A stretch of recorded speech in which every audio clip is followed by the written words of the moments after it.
Olá, o JR Entrevista começa agora. Hoje com a gente o senador Wanderlan Cardoso, do PSD de Goiás. O senador faz parte da comissão mista do Congresso, responsável por acompanhar a situação fiscal e também a execução financeira das medidas relacionadas ao combate ao coronavírus.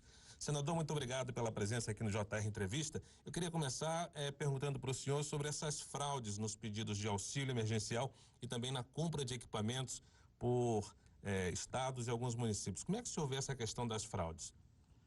Bem, na verdade, nós vimos aí no início da pandemia uma correria muito grande por respiradores, por aparelhos e EPIs para ser usado aí nos estados e nos municípios.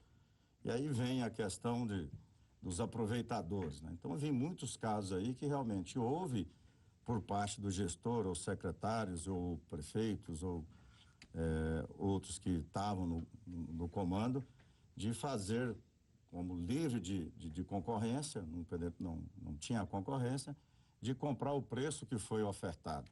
Então, com isso, apareceu muitos aproveitadores, trazendo respiradores da China, e quem conhece a China, como eu conheço muito bem, sabe que eles vendem o céu e entregam o inferno, né? Então, muitos foram ludibriados. Alguns usaram do momento para comprar com preço superfaturado, né? Então, com isso, trouxe um prejuízo muito grande aos cofres dos estados e dos municípios. O senhor está falando sobre a questão de superfaturamento e até antes de iniciar a gravação falamos sobre o preço de produção de um face shield como esse. Mesmo dentro do Brasil há esse problema de superfaturamento, tanto que alguns governadores estão sendo investigados. Essas investigações já causaram algum tumulto no meio político. Como é que o senhor vê essa questão? São investigações que, na visão de alguns, têm o viés político e na visão de outros não. É de fato para tentar punir esse superfaturamento. Qual a sua opinião sobre isso? Eu acho que tem os dois viés. Tem a questão da política, mas tem também o mau aproveitamento do dinheiro público, né? Agora, a comissão da Covid do Congresso Nacional, ela foi criada para isso. Então, nós estamos procurando ali na comissão, está ouvindo desde o ministro da Economia, está ouvindo do Banco Central, os prefeitos e vários outros ministros, para dizer as ações que estão sendo feitas, certo? E os investimentos que já estão sendo feitos no combate ao Covid. Esses dias atrás mesmo, nós tivemos aí com o ministro da Saúde, Eduardo Pazuello, e a informação que chegou até nós, quase 180 bilhões de reais já foi disponibilizado para estados e municípios e investimentos do governo federal para o combate à Covid. 180 bilhões de reais é muito dinheiro. Então, se não houver aí um acompanhamento de um gasto bem feito, bem acompanhado, então pode ter certeza que vai haver essas distorções, como que a gente falava sobre os protetores faciais, né? Esse de acrílico que a gente está usando, que chegou a ser vendido até mais de R$100 cada protetor, sendo que ele custa no máximo 12 a 15 reais um protetor. Mas houve aquela correria inicial e muitos compravam até pelo preço que vinham devido à cobrança também que estava desde o Ministério Público, da população, e vem a questão política por pressão, em época de pré-campanha, né? E muitos querendo ser reeleitos, então o que aparecia comprava para dar satisfação. Senador, como o senhor mesmo disse, são recursos vultosos no combate ao coronavírus, ainda mais nesse momento de calamidade, que as licitações estão colocadas de lado. É possível fazer uma fiscalização sobre esses recursos, mesmo com essas ferramentas como a dispensa de licitação, por exemplo, para que a sociedade não saia prejudicada com eventuais desvios de recursos? Olha, o que, já como experiência, como gestor público, eu fui prefeito, certo? Tem como fazer, sim. O prefeito que entende de administração, o governador, o seu próprio secretário, ele tem a base e o próprio Ministério da Saúde, ele já informa. Um respirador, ele custa X, né? Um protetor facial, uma máscara, não pode custar mais do que isso. Então, já existe essa base de preço. Tudo que vier fora disso já é especulação. Então, o gestor público ele tem que ficar atento quando vier esses preços abusivos. Por que comprar um protetor de acrílico como esse que a gente está usando, pagar R$100, quando o valor dele, no máximo, pode ser R$20? Então, tem alguma coisa errada e o gestor pode procurar alternativas para adquirir esses EPIs. Essa luta de combate ao coronavírus, a gente tem os dois lados, né, senadora? A questão de saúde, de equipamentos, enfim, e também a questão econômica. O senhor é o relator da MP que criou, inclusive, o Programa Emergencial de Manutenção, Emprego e Renda. Um programa que tem já surtido algum efeito, né? A gente viu que, nos últimos meses, o desemprego conseguiu ficar dentro de uma taxa relativamente aceitável, embora nunca seja aceitável que as pessoas percam o emprego. O senhor acha que, numa retomada da economia, a gente vai ter um resultado positivo nesse sentido? De tentar reempregar essas pessoas, realocá-las no mercado? Com certeza. Nós precisamos ter o quê? Uma ferramenta para o desespero que estava tomando conta do país, e principalmente com os trabalhadores e os pequenos, os médios e até mesmo os grandes empresários. Nós tivemos setores da nossa economia que parou praticamente. Você pega o setor do turismo, ele parou. Representa 8% do PIB nacional. Quando você vai ver no Nordeste, é 12% do PIB do Nordeste. Então, esse setor está parado. Então, esse programa que foi, esse auxílio emergencial, que foi a MP 936, que foi em abril, a suspensão dos contratos foi por 60 dias, e agora nós, o Congresso, autorizou o presidente da República, via decreto, ele suspender esses auxílios por quantas vezes ele achar necessário, certo? Então, isso veio ajudar. É só nós pegarmos os números e compararmos, por exemplo, com os Estados Unidos. Os Estados Unidos, até o momento, mais de 50 milhões de pessoas já pediu o seguro-desemprego. No Brasil, agora está chegando, se eu não me engano, a 2 milhões. Um dia desse era só 1 milhão. Nós já tínhamos 12 milhões e meio de desempregados no país. Então, o índice do país ficou praticamente seguro devido a esses programas. Aí eu cito o auxílio emergencial e também o Corona Voucher, que ficou conhecido, que é a ajuda de R$ 600, podendo chegar a R$ 1.200 quando é mãe, chefe de família. Qual foi o principal desafio, senador, que a Comissão Mista do Congresso enfrentou na discussão e na votação desses programas emergenciais? Olha, essa última agora, que foi essa autorização a dar para o governo federal, para a prorrogação, nós tivemos aí alguns pontos, né, alguns vetos que foi feito pelo presidente e que está gerando essa polêmica com relação às desonerações. O senhor concordou com todos os vetos? Não, tanto é que eu fui o relator do Senado Federal e permaneci o contexto que veio da Câmara para que ele não perdesse mais tempo nele, ou seja, para não estar mudando. Embora que houve pedido de vários setores para que fossem incorporados também os 17 setores, certo? Como o setor do turismo, o setor de bares, restaurantes e assim por diante, da cultura, teve vários setores. E na minha defesa era que, se fosse bem dialogado e conversado bem antes, é que todo o setor da economia ele tivesse a desoneração. Alguns mais, que foram mais prejudicados, e outros um pouco menos, mas que todos fossem beneficiados. Que eu acho que é o que vai acontecer, já que foi o presidente vetou, certo, a desoneração, mas acredito eu que a equipe econômica ela já está estudando, já que o ministro Paulo Guedes defendia tanto que houvesse uma desoneração da folha para que a economia, né, ela voltasse com mais rapidez. Então, acredito que vai estar preparando, sim, uma proposta vinda do governo para que seja contemplado todos os setores da nossa economia. O problema é agora, na pandemia, mas o problema, após pandemia, que eu acho que vai ser o mais complicado, principalmente para alguns setores. Eu posso citar novamente o setor do turismo. Já quero conversar mais com o senhor, o Luiz Fara, sobre esse assunto, mas antes quero lembrar você que nos assiste que você pode acompanhar o JR Entrevista na Record News às 10h30 da noite, também pelo portal R7, no Play Plus, no Jornal da Record e no Jornal 24 horas à 00:30. Claro, também nas nossas redes sociais.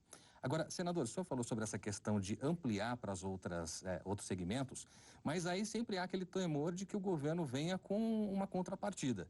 Já se fala, ontem, por exemplo, a senadora Simone Tebet, presidente da CCJ do Senado, falou que há aí o risco de uma eventual contrapartida por meio da criação de imposto, como era a CPMF. E aí é um problema, porque a gente sabe que o Congresso não se mostra muito disposto a aprovar um imposto novo, né? E aí, como é que fica essa situação?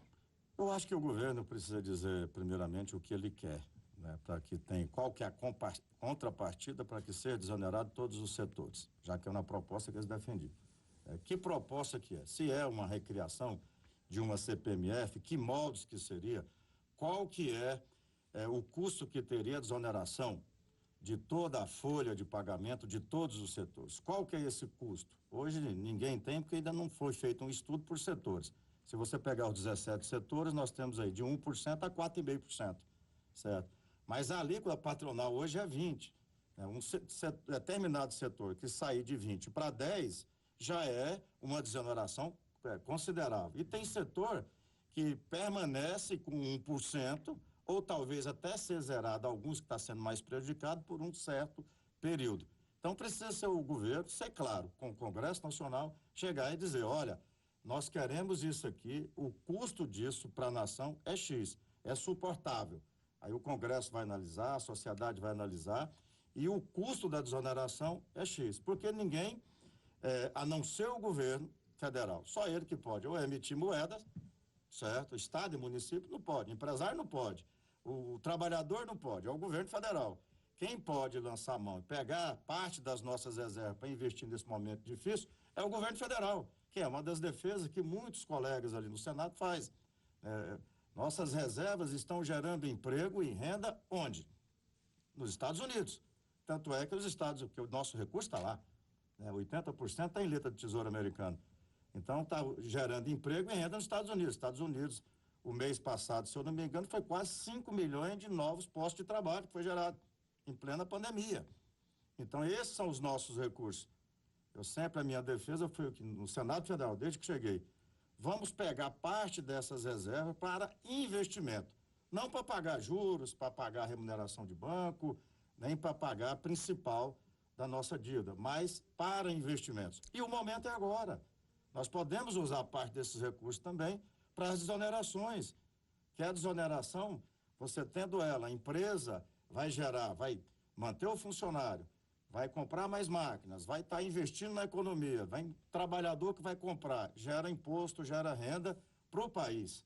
Então, tudo que é vendido no nosso país, desde o cafezinho, o pão, o leite, o biscoito, tem imposto embutido nesses produtos e o governo está arrecadando.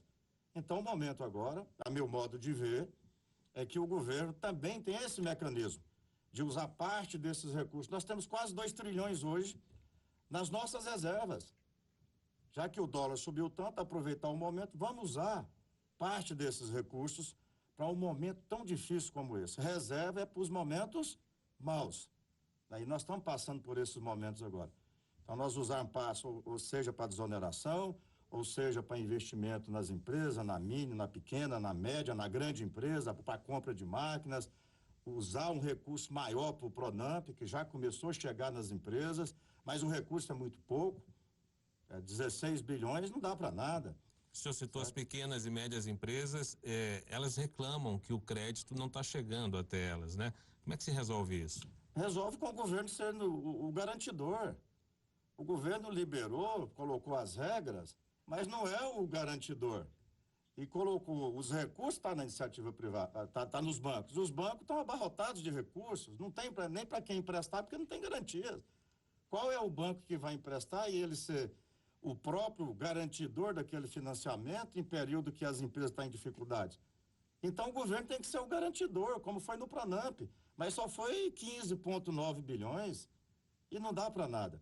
Então tem que colocar recursos de verdade, montante para não só o pequeno, o médio, mas para o grande, para investir na economia, para retomarmos. Essas empresas têm que permanecer de pé para manter ali o funcionário e esperar o momento ideal para a recuperação da economia. Essa pandemia nós já estamos vendo aí, ela vai passar, ela não vai ficar aí como veio outras, vai passar. Então as empresas precisam estar de pé, preparadas, com seus funcionários, seus colaboradores, ali aguardando um bom momento. Nós temos setores da nossa economia que está vendendo e faturando muito mais do que antes da pandemia. O setor de alimentação é um deles. Tem vários setores. O agronegócio brasileiro nunca faturou tanto como está faturando. Aliás, notícia boa, né? Batemos todos os recordes de produção, mais de 250 milhões de toneladas. A produção industrial recuperou nos últimos meses também, o comércio recuperou alguma coisa. O senhor acredita que já dá para se ver uma luz no fim do túnel? Dá para ver. O momento É porque, às vezes, o que aconteceu aí, se nós formos observar no início, colocou-se tanto pânico na população brasileira que o povo ficou tudo desesperado, sem saber o que faz, né? Olha, igual está em Goiás. Goiás fecha hoje, abre amanhã, não, agora vai fechar de novo, não sei o quê, o pessoal prepara, vai lá, compra matéria-prima, compra estoque. Ah, não, agora amanhã não vai abrir mais. Então o pessoal fica sem saber o que fazer. Vai para casa, não vai para casa, agora está descobrindo que as pessoas que foram para casa estão todas praticamente contaminadas, entendeu? Então é uma doença nova, nós estamos aprendendo, inclusive a tomar remédios que ninguém conhecia, né? Então é uma doença nova, mas vai recuperar sim. Olha, eu já passei por muitos planos. Eu só tenho 57 anos de idade, mas nesses 57 anos de idade, como eu comecei muito cedo, foi o plano Sarney, confisco de poupança, vem inflação de 80%, e todas essas crises nós tiramos aí lições. E dessa crise agora nós vamos tirar lições também. Agora, aqueles que tiverem preparados, o governo fazendo seu dever de casa, você pode ter certeza que o país, o Brasil, é um país que sabe sair de crise. O Congresso Nacional tem feito sua parte. Nós aprovamos agora o marco regulatório de saneamento. Se nós formos pegar os investimentos para os próximos 13 anos, vai chegar aí próximo de R$ 1 trilhão. Nós temos um ministro da Infraestrutura que está aí, né, trabalhando duro para fazer as privatizações, as concessões, para gerar emprego e renda nesse país. Ministro Tarcísio. Ministro Tarcísio. Nós temos o ministro da Saúde que agora começou, apesar de ser muito calado, né? Eu acho que é uma virtude dele, ser calado, mas está agindo. Está pegando agora os respiradores e entregando direto para os municípios. General Pazuello. Atender o Pazuello, Eduardo Pazuello. Então, nós estamos vendo ações em muitos órgãos do governo, ações concretas, e o governo não tem faltado com os recursos. Agora, cada ponto que é colocado, cada dificuldade que chega, tanto o Congresso, que leva as discussões, algumas mais acaloradas do que as outras, mas as coisas estão sendo resolvidas muito mais rápido do que em país desenvolvido. O Corona Voucher aqui no Brasil começou com 15 dias as pessoas receber. Os Estados Unidos, 30 dias depois, eles não estavam recebendo ainda. Então, é um avanço. A gente tem aí quando o senhor falar nesse atendimento, a questão da prorrogação do auxílio emergencial, que deve beneficiar aí 65 milhões de pessoas. Mas aí tem um problema que se descobriu, a equipe econômica trouxe à tona aqueles que são invisíveis, né? São trabalhadores informais que não se tinha conhecimento e que, por meio desses benefícios do governo, vieram à tona. Como é que o Congresso pode também ajudar a tirar esses invisíveis da informalidade com a retomada da economia? Trazendo eles para o radar, né? Já que se descobriu, e são milhões e milhões de pessoas, são pessoas que não estavam, nem às vezes que não foi catalogada aí pelo o Bolsa Família, né? E outros programas que teve do governo que apareceram agora. Então, o governo, o Congresso tem que tomar medidas agora para que essas pessoas venham para o mercado de trabalho, que venha para o consumo, e com isso vai gerar emprego e renda para o nosso país. O que não pode é ficar mais, essas pessoas ficar aí, né? A classe política, empresarial, o governo, fazendo de conta que eles não existem. Nós sabemos agora que eles existem. Os trabalhadores intermitentes, chamados de intermitentes, cozinheiros, garçons, ajudantes de pedreiro, esses estão protegidos, senador, de fato, por essas medidas que visam a diminuir os efeitos do coronavírus por conta nessa legislação? Sim, e eu tenho um prazer de ter sido o autor dessa emenda, né, dos intermitentes, não ter ficado de fora, certo? Então, sim, estão protegidos, garçons, cozinheiras, são muitos dos profissionais que estavam fora. Então, foram, apesar de haver uma discussão que essa categoria ela foi criada na mini-reforma do ex-presidente Michel Temer, dos intermitentes, então estava muito sem saber quem são os intermitentes. Então, pegou-se muita categoria que estava ficando de fora dessa ajuda emergencial. Tá certo. O JR Entrevista vai para o intervalo e na volta a gente fala mais sobre as leis aprovadas no Congresso Nacional por conta da pandemia do coronavírus. Até já. De volta com o JR Entrevista, a gente recebe hoje o senador Wanderlan Cardoso, do PSD de Goiás. Senador, no bloco anterior o senhor falou algo muito interessante sobre o abre e fecha de comércio, de um modo geral isso tem deixado as pessoas confusas e, na verdade, a gente está num momento em que não chegamos ainda ao platô e à descida do pico de contágios. O senhor citou Goiás, mas em diversos estados os governadores têm de voltar atrás. Aqui no DF não foi diferente. O governador Ibanez Rocha precisou também determinar o fechamento de boa parte do comércio novamente. Como o senhor considera, vendo ali do Congresso como representante de um dos estados da federação, que os governadores estão lidando com essa crise de saúde sanitária que nós estamos vivendo no país? Olha, eu vejo muitos governadores fazendo a coisa correta, com muito planejamento, até vendo em outros países, em outros estados ou municípios, soluções que deram corretos, que deram certos, né? Então, veja bem, eu tenho visto aqui no DF o governador Ibanez. Então, de uma forma até equilibrada, ele tem aberto e faz ali um balanço como é que está se comportando, ou nesse segmento ou naquele outro. O que não pode é deixar muitos segmentos sem uma esperança de que vai voltar a trabalhar, certo? O que eu tenho visto em alguns estados, além de governadores ou prefeitos e municípios colocar aí um pânico muito grande na população, está sem norte, está sem rumo, né? Olha, vai abrir agora dia tal, um dia antes, não vai abrir mais, as pessoas se programam, certo? Isso para o empresário é um desespero, né? É um desespero. É fácil, às vezes, uma pessoa falar para outra, vai para casa e fica quieto, fica em casa, entendeu? Mas ele tem seu negócio, ele tem seu funcionário, aqueles que são trabalhadores já estão apreensivos porque pode perder o emprego a qualquer momento pode perder. Então tem que ter esse equilíbrio.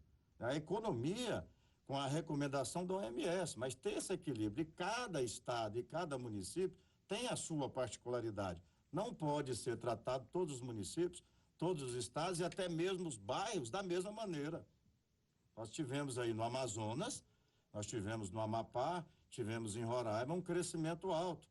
Por quê? O vírus comportou de uma maneira lá. Lá é quente e úmido, né? Já o comportamento em São Paulo foi outro. Nós já tivemos Mato Grosso, que teve outro comportamento, e ali os governantes foram adaptando. O que não pode é ainda, já que a população está tão em pânico pelo que foi colocado no passado, é apavorar mais ainda.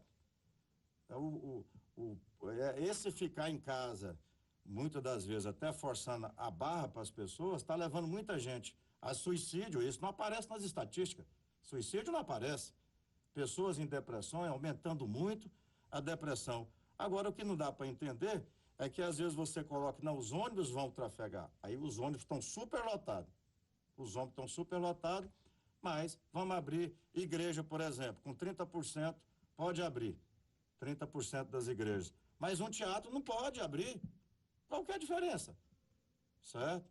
Eu chego na minha igreja, eu vou para lá, sento, é 30%, assisto o culto, tranquilo, todo mundo protegido, não deu problema nenhum, não fiquei sabendo. Aí, de repente, chega agora, vai fechar tudo de novo. Aí fica todo mundo apavorado. Não tem quem faça esse controle. Eu vejo alguns lugares aqui, vai abrir as feiras livres. A feira livre está aberta. Mas aí tem um comercinho pequeno que tem ali 2 funcionários, que entra um cliente agora, daqui 20 minutos vai entrar outro, esse não pode fechar, esse não pode abrir. Como é que está a situação no seu estado, governador Goiás, por exemplo? São mais de 32 mil casos, 700 e poucas mortes. Alguns reclamam de falta de hospitais no interior do estado. É possível administrar essa crise da Covid? Está sendo possível administrar em Goiás também? Olha, eu acho que houve uma falha muito grande de alguns administradores em ter levado às cidades polos os respiradores, as EPIs, ajudar esses municípios, coisa que o governo federal está fazendo agora com o ministro Eduardo Pazuello. Os respiradores agora está indo do governo federal, Ministério da Saúde, direto aos municípios. Só para Goiás agora foi uma quantidade enorme, Maranhão, o país inteiro, os municípios estão recebendo. Então, a partir do momento que isso não foi feito, nós estamos 4 meses da pandemia, 4 meses dá para fazer muito planejamento. Então, aí você pega Goiás, as cidades do interior, a maioria delas, quando o caso de Covid se agrava, vai para onde? Vai para a capital. Ou para aquela cidade que se precaveu, aquele prefeito que se precaveu. Se você for lá na cidade de Aparecida de Goiânia, o prefeito se preparou com centenas de respiradores, hospital, EPIs e tudo. Aí vem muita gente hoje para Aparecida de Goiânia. Se tivesse lá no sul, no norte, no oeste, do estado de Goiás, as cidades polos preparadas para receber o pessoal da região, não estava esse sufoco todo por leitos de UTIs para o Covid. Tá? Então faltou o quê? Preparo. Governo federal, vou pegar meu estado que você falou, repassou de ajuda a estado e município, foi 1 bilhão e 400 milhões. Para a Covid, foi quase 1 bilhão. Quantos respiradores dá para comprar?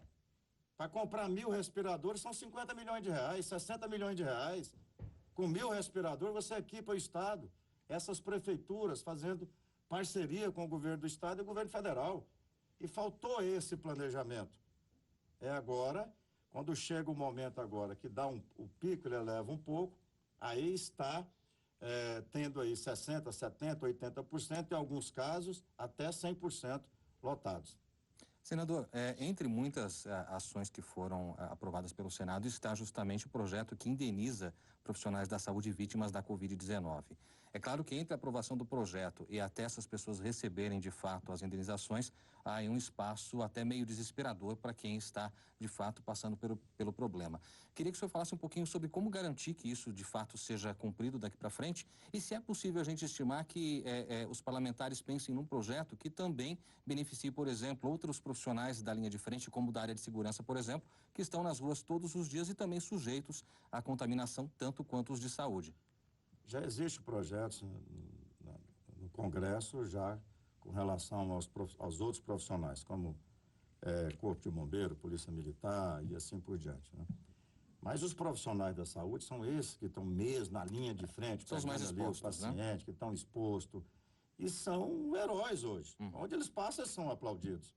Então, nada mais justo do que eles terem ali um alento, que se alguma coisa acontecer com ele, a família não vai ficar totalmente desamparada, certo? Então, o Estado, ele tem, até por obrigação, de fazer isso. E o Senado, Congresso Nacional, ao aprovar esse projeto de lei, ele fez a sua parte. Aliás, o Congresso Nacional não tem faltado com a nação brasileira. Essa legislatura agora, se vocês for pegar a produtividade de 2019, esse ano, perante pandemia, não tem ficado nada parado no Congresso Nacional. O que chega é votado com rapidez, transparência, e o Congresso tem atuado em prol do Brasil. Até mesmo foi aprovado um projeto que obriga síndicos a denunciarem casos de violência doméstica, por exemplo, né, senador?